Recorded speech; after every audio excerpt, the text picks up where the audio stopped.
il faut rappeler un élément qui remonte à l'année 1952, si je me rappelle bien, où des physiologistes très sérieux se posaient la question de savoir si le cœur du fœtus, ça paraît extraordinaire aujourd'hui, si le cœur du fœtus s'arrêtait ou non de battre pendant les contractions utérines. Ce qui est difficilement pensable, mais ce qui était la réalité en 1952. C'est vous dire que quand on a apporté la preuve, d'une part, que le cœur du fœtus continue à battre pendant les contractions, mais en plus, et ça a été un élément fondamental, que pendant les contractions utérines normales, je dis bien normales, de la phase de dilatation, il n'y avait aucune influence de la contraction sur le rythme du cœur de l'enfant. C'est-à-dire qu'il n'y avait pas de ralentissement. Et ça, c'était une position révolutionnaire. Car au début des études sur le cœur fœtal, il y a eu un médecin qui était membre de l'Académie de médecine de Paul, qui a affirmé dans les années 1860 qu'il était normal pour le cœur du fœtus de ralentir pendant les contractions. Et malheureusement, cette affirmation de Paul était une affirmation complètement erronée et qui a entraîné des conséquences pratiques redoutables qui ont été que les accoucheurs se sont habitués à ne pas ausculter le cœur du fœtus pendant les contractions, mais d'attendre la fin de la contraction pour ausculter le cœur du fœtus. Le résultat, ils passaient à côté des modifications induites par cette contraction et donc de la possibilité de dépister l'altération de l'état fœtal et de décider en temps opportun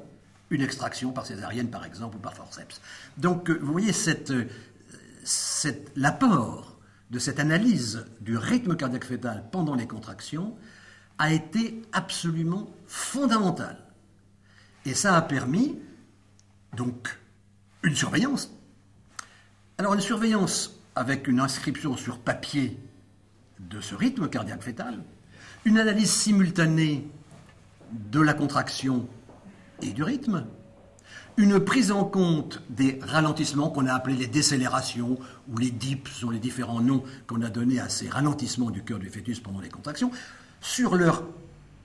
répétition éventuelle de contraction en contraction,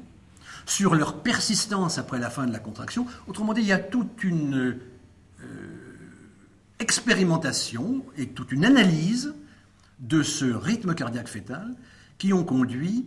à extraire des enfants parce qu'on se disait, le rythme nous apprenait, par ces ralentissements, qu'ils étaient exposés éventuellement à la mort. Et justement, Marie-Madeleine Denèche, qui était secrétaire d'État à la famille et à la santé, dans les années 1970, si je me rappelle bien, a instauré, de propos délibérés, consciente qu'elle était des catastrophes que représentait la mortalité, la mortalité périnatale et la morbidité néonatale, elle a instauré l'introduction systématique dans les CHU, grâce à des fonds publics, et dans les CHU et dans les maternités privées, car elle a fait une double action publique et privée par le don de fonds publics pour équiper les maternités publiques et les maternités privées. Et c'est grâce à cela que l'ensemble du système français des accouchements, cliniques privées et hôpitaux, a bénéficié de cette manne, encore une fois, dont nous devons être reconnaissants à Marie-Madeleine Denèche. Et à partir de ce moment-là, les hôpitaux ayant des moyens de surveillance ont contribué à les développer. Je me rappelle que dans le service que je dirigeais à Baudeloc, dans ces années-là, d'abord quand j'étais agrégé à Baudeloc, puis professeur et chef de service, nous avons bénéficié, ça c'est important, nous avons bénéficié de fonds,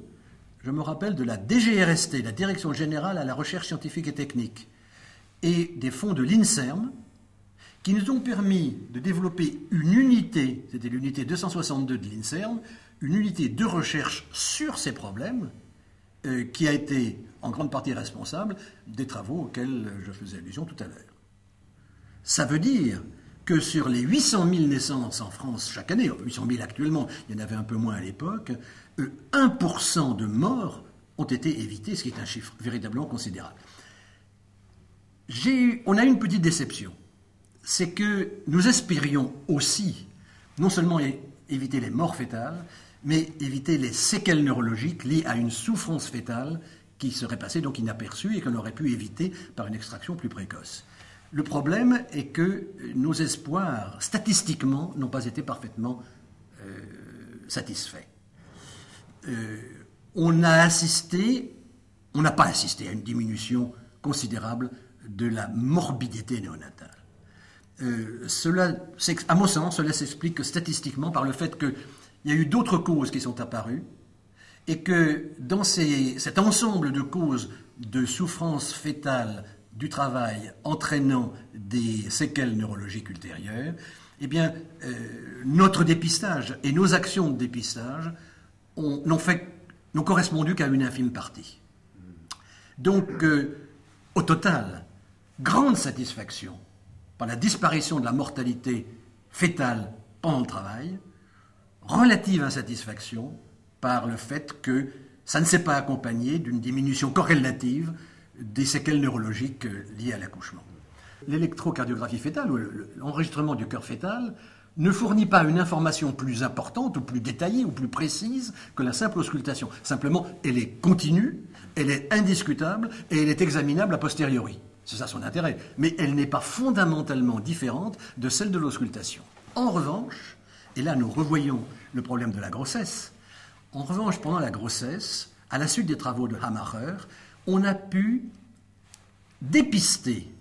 des anomalies du cœur fœtal, du rythme cardiaque fœtal, qui étaient, elles, totalement inapparentes à l'auscultation. C'est le problème de ce qu'on appelle l'instabilité du rythme. Donc là, vous voyez, c'est très particulier. C'est, grâce à la surveillance électronique du cœur du fœtus, la mise en évidence d'une situation de rythme cardiaque qui était totalement inapparente à l'oreille. Ce qui fait que c'est sur ces deux éléments-là, surveillance de la grossesse et dépistage d'un certain nombre d'anomalies permanentes, surveillance du travail et dépistage des anomalies induites par les contractions utérines, qu'on a fait, il faut bien le reconnaître, dans les 50 dernières années, des progrès considérables en matière d'abord de prévention de la mortalité et dans une moindre mesure de prévention de la morbidité néonatale. Le regret que l'on peut avoir, et qui est souvent exprimé par les épidémiologistes, et c'est tout à fait exact, c'est que corrélativement, pour des tas de raisons qui ont trait à l'évolution de la pathologie, la morbidité